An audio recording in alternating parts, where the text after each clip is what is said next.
Hello, I'm BrigantiaBlackbird of Blackbird's Brew. Happy Sunday and welcome to our introduction to the Celtic god Lugh.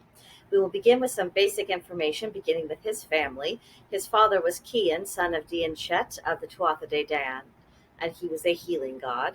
His mother was Ethnia, who was the daughter of Balor, king of the Fomorians.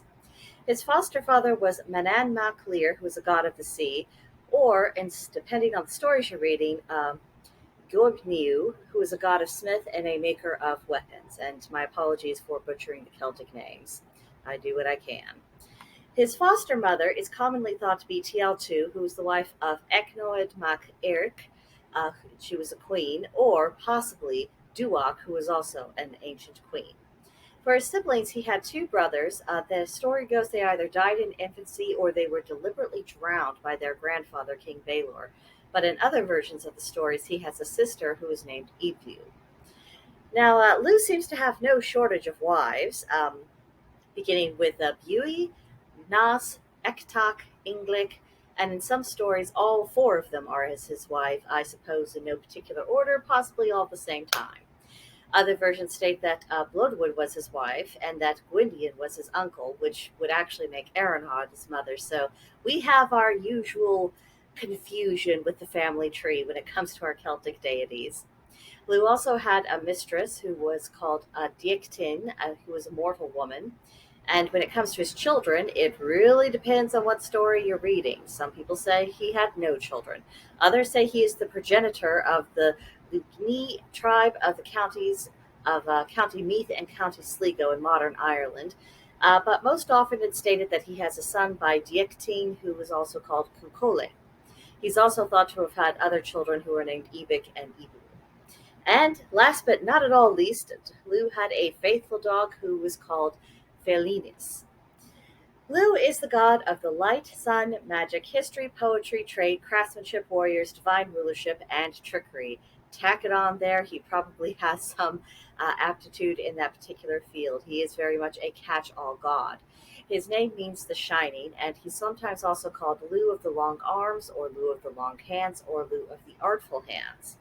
He's considered to be the strongest of all the Celtic gods, and he was revered all over the Celtic world.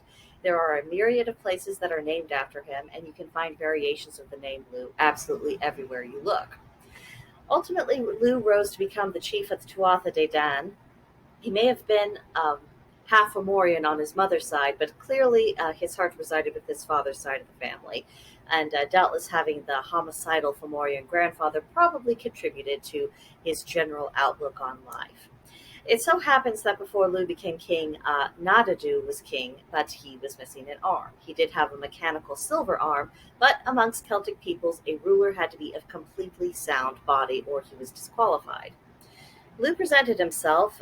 At first, he was nearly turned away at the door, but after he established his credentials as a master of all the trades, he was allowed in. He managed to impress the court. He beat Niadu at a board game called Feedshell, and then he became king.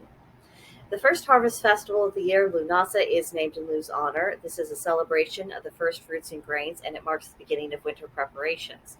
In several versions of the story, Lugh's foster mother, Tialtu, cleared the lands of Ireland for agriculture, and then once her work was finished, she died of absolute exhaustion. Lugh then dedicated this festival to her in honor of her sacrifice, and there were games to mark the occasion.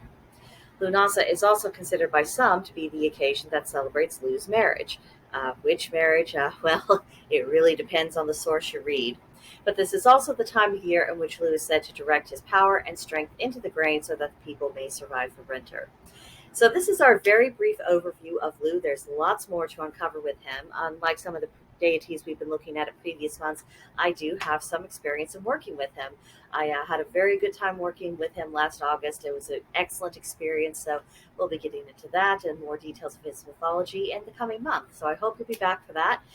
In the meantime, let me know what you're thinking in the comment section below, or come see us on Discord at Blackbird's Brew. There's a link to join us in the description box below, and you would be very welcome. But that'll do it for now, and I'll see you in the next one. Bye.